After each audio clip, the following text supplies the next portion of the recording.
Здравейте на всички, аз съм Алекс и днес искам да ви разкажа за моята история, която е свързана с така наречената хиатална или диафрагмална херния. Аз моята я придобих след втората си бременност и раждането на детето съответно.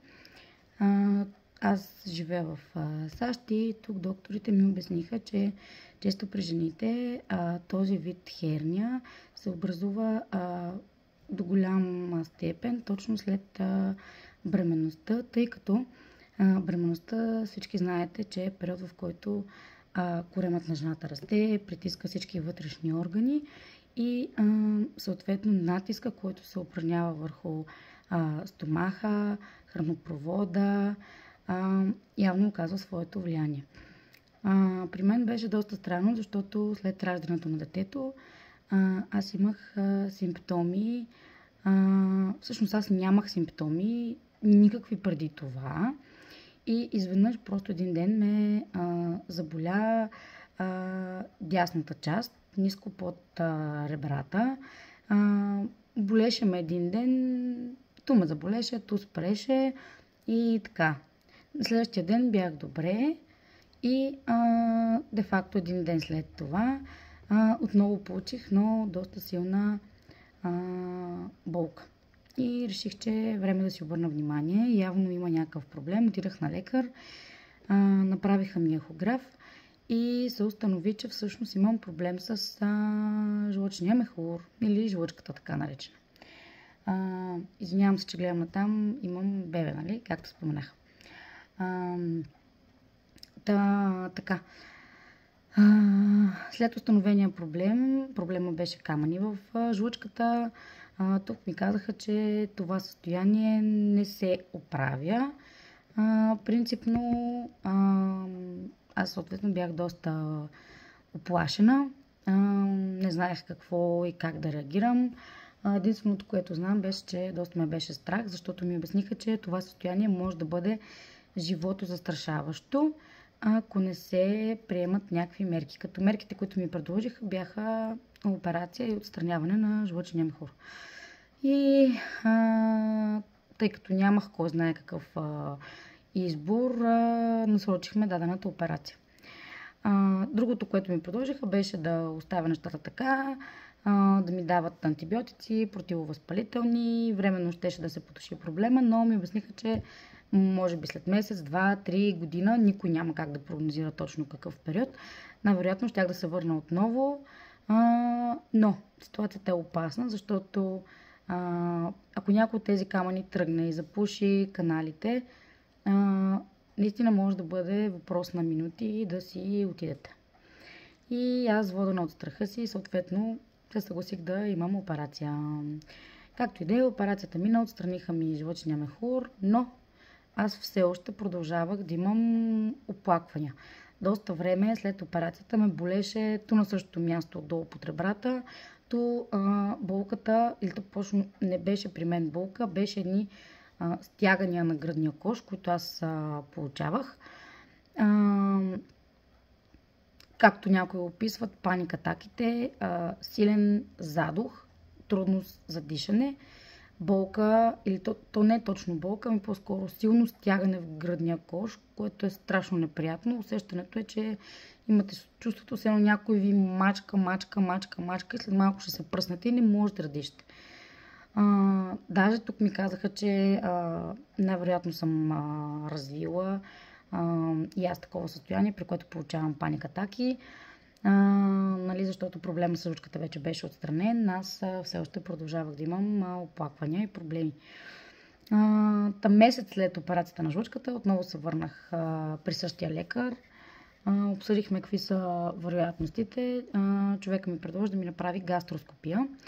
Направихме гастроскопията и на нея беше установено, че всъщност имам хиатална херния или така наречената диафрагмална херния. Тя се намира тук, на хранопровода, представлява края на хранопровода, завършва се на пръстенче, което стомаха навлиза, нали, то е преходно. И това пръстенче всъщност то е мускул, който се разширява. И така се получава, нали, дадената херния. Стомаха започва да навлиза в хранопровода и предизвиква тези спазми. Много и по-голяма част от хората, които го имат като проблем, всъщност най-неприятното им усещане е киселините, много силни киселини, парене, болка в хранопровода, възпаление съответно. При мене не е изразено с киселини. Аз нямам усещането за киселини, нямам парене, нямам болка, нищо. Но от време на време получавам тези стягания и спазми в гръдния кош, предимно с сутрин след ставане. Усещането наистина трудно за дишане, много неприятно усещане, между болка и стягане, дори не мога да го опиша точно какво е, но тези от вас, които имат такава херния, знаят най-вероятно за какво става въпрос. Така, имах установена херния. Докторите тук, принципно в САЩ, не отстраняват проблема оперативно. Ако наистина не е в много напреднала форма, хернията не е много голяма и вече не е от застрашаващо живота състояние. Тук препоръчват, че с това нещо може да се живеете години и препоръчват спазване на по-лек хранителен режим, да не се преяжда след ядене, късно вечер, буквално преди лягане да не се храните, ами да си оставате поне един прозорец 2-3 часа, за да може храната да се обработи преди да си легнете, за да се избегне от възможността от тези спазми, защото тези спазми с времето доразширяват хернията, съответно симптоматиката и проблема. Така че ми казаха просто по-лек режим на хранене, без силови упражнения и натоварване, да не вдигате тежко, нали, колкото може да се избягва натоварване на областта и мускулите тук. Аз, за жалост, открих моята херния преди да се бях запознала с етеричните масла. Моята идея не е да ви увещавам да използвате етерични масла, ако вие нямате доверие към този тип продукти. Моята идея е да ви споделям моята история и как аз успявам да помогна на себе си, когато имам такива кризи. Единственото нещо, което ми помага, когато получа криза, е етеричното масло от мента, лютива мента. Аз се доверявам и използвам само единствено брандът на доTERRA. Фирмата е от американска. Имат продуктите и за Европа. Единственото нещо, което ме спасява е това. Просто си капвам на ръцете една капка мента, разтривам ето така, започвам да вдишам дълбоко от шепи и за 1 минута всичко приключва. Просто забравям за тези спазми, дискомфорта, проблема се елиминира. След като вдишате, можете да намажете тук гръдния си кош също. Ментата, както знаят много от вас, е страхотна в борбата с всякакви стомашни и дигестив проблеми. Освен, нали, в случая помага на мен за диафрагмалната херния, много хора помага за киселини, болки в стомаха, газове, подуване, ако искате запек, разстройство и каквото и още да е свързано с стомаха. Така че аз просто споделям моя опит и какво би помогнало на много от вас, защото вярвам, че всеки, който го има, знае колко е неприятно, какво е чувството да не можеш да дишаш, да имаш усещането, че сякаш след малко ще си заминеш от този свят и нищо да не ти помага. Аз съм опитвала редица упражнения за дишане, различни позиции на тялото. Абсолютно нищо не ми помага. Както хората с паникатаките, по същия начин е и това. Имаш чувство, че направо си умираш и нищо не може да ти бъде от помощ.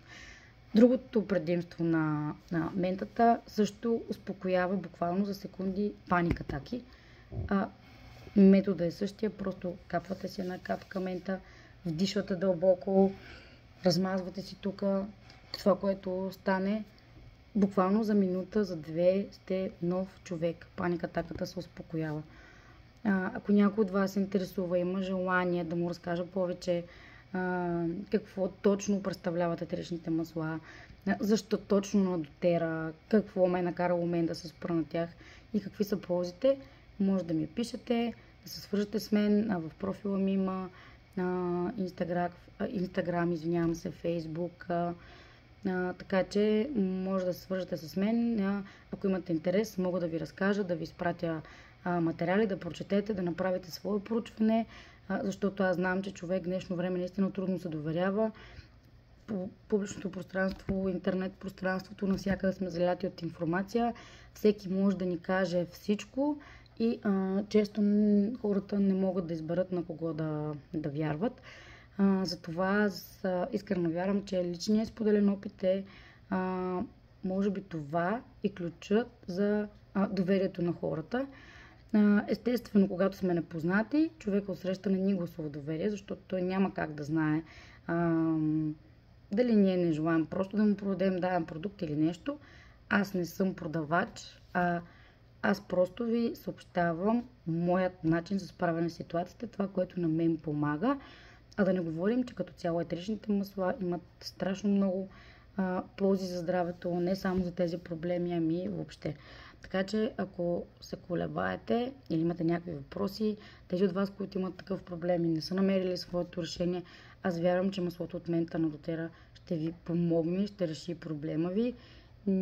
До сега не съм видяла някой, който ги е използвал да е казал не, това не ми върши работа за такъв проблем, специално паника, атаки, стомашни проблеми и спазмите, които се получават в гръдния кош от хенията. Така че чувствате се свободни да ме потърсите и оставам на разположение. Живея ви приятен ден. На тези от вас, които гледат вечер, приятна вечер.